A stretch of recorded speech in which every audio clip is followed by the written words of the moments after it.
This is the second day in the same resort. Um, the mountain is right there. It's getting covered with clouds. Um, I got enough of a rest. Today we'll try to send some stuff back to Jakarta. There's no need to carry a tent and a sleeping bag with me because it's going to create some dead weight. So I'll send them early morning after collecting it from laundry. Then we'll check out and we'll ride to Purwakarta. Purwakarta, that's in central Java.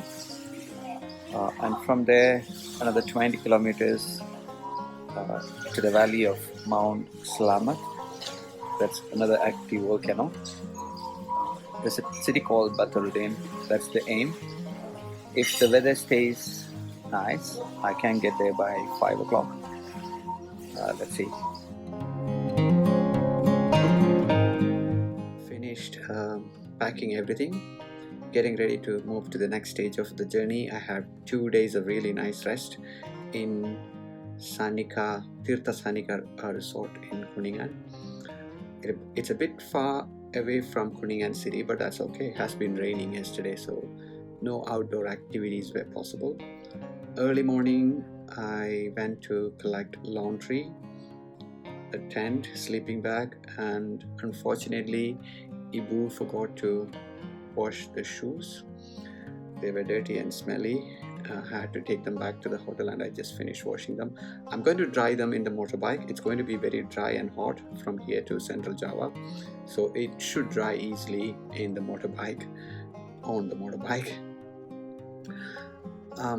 The plan is to ride to Purwakarta in Banyumas and then to Baturaden. That's another hill station close to Mount Slamet, an active volcano. No plans to climb Mount Slamet at this stage.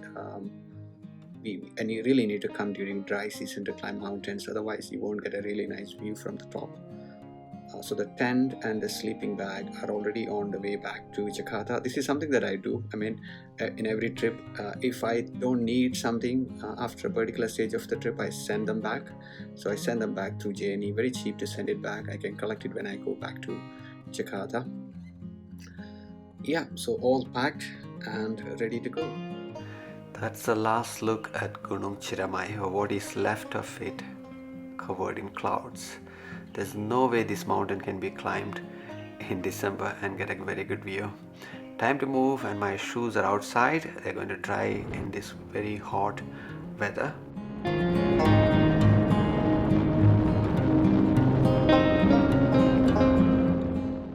Unlike conventional riders, I don't keep my hand phone on the motorbike in front of me to show me directions. Instead, I keep it in my pocket. I have my Bluetooth headphones connected to my ears and I constantly listen to directions and music. This requires a lot of practice. GPS will ask you to turn right, and you have to turn right after 20 meters.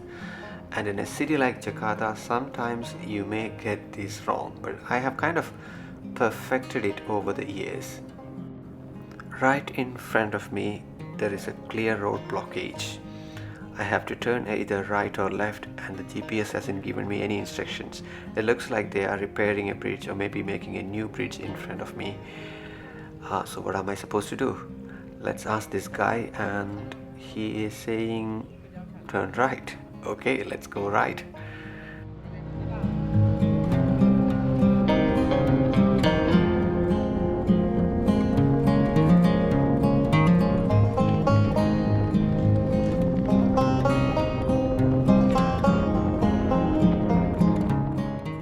It's a few hundred meters now after turning right, and I have a bad feeling that we are about to get lost.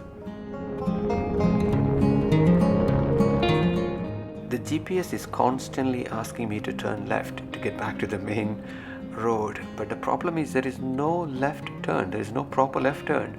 All I saw were like small roads, but I'm going to take my chance. Yeah, that one looks okay. I'm going to take left. and see where it takes me.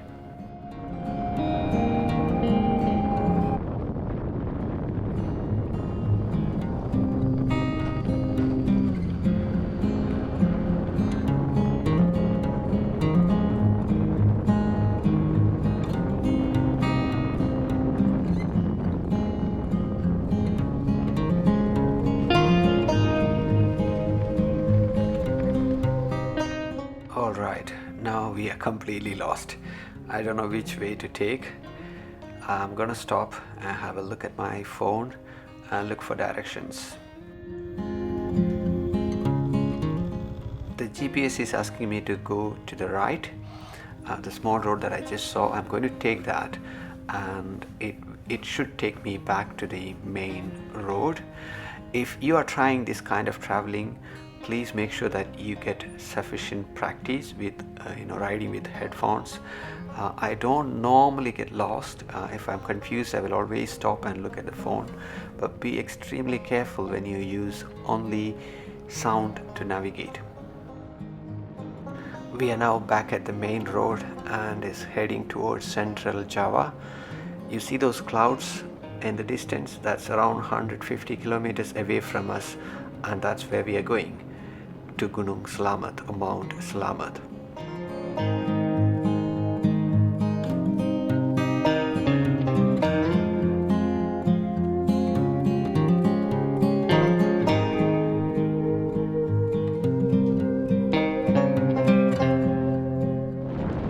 The mountainous areas are now behind us and we are into the plains.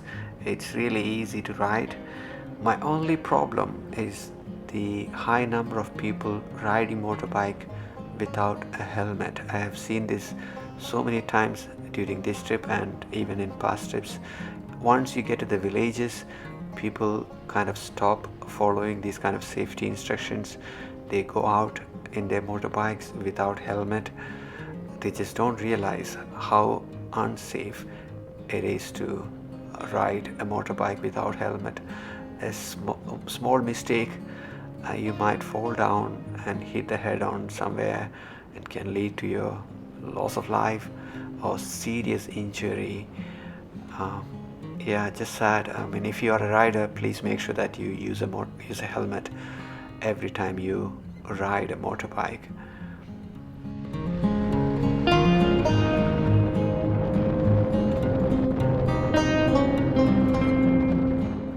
In front of us is the boundary between West Java and Central Java. There's a gate and this bridge.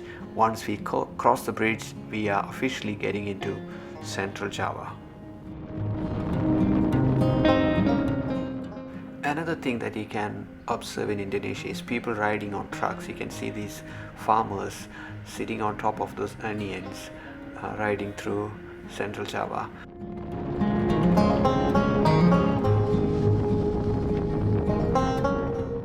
In between, I stopped for lunch, coffee, and now I'm getting closer to Purwakarta, the main city. From there, I will ride up 20 kilometers into Baturaden, and then we'll stay in a hotel there. 170 kilometers after, I'm now getting into clouds. Purwakarta is a mountainous city and it has started raining very heavily. Unfortunately, I couldn't record any more videos. I've decided to rest. I'm tired as well, and we will continue this trip tomorrow exploring Baturaden.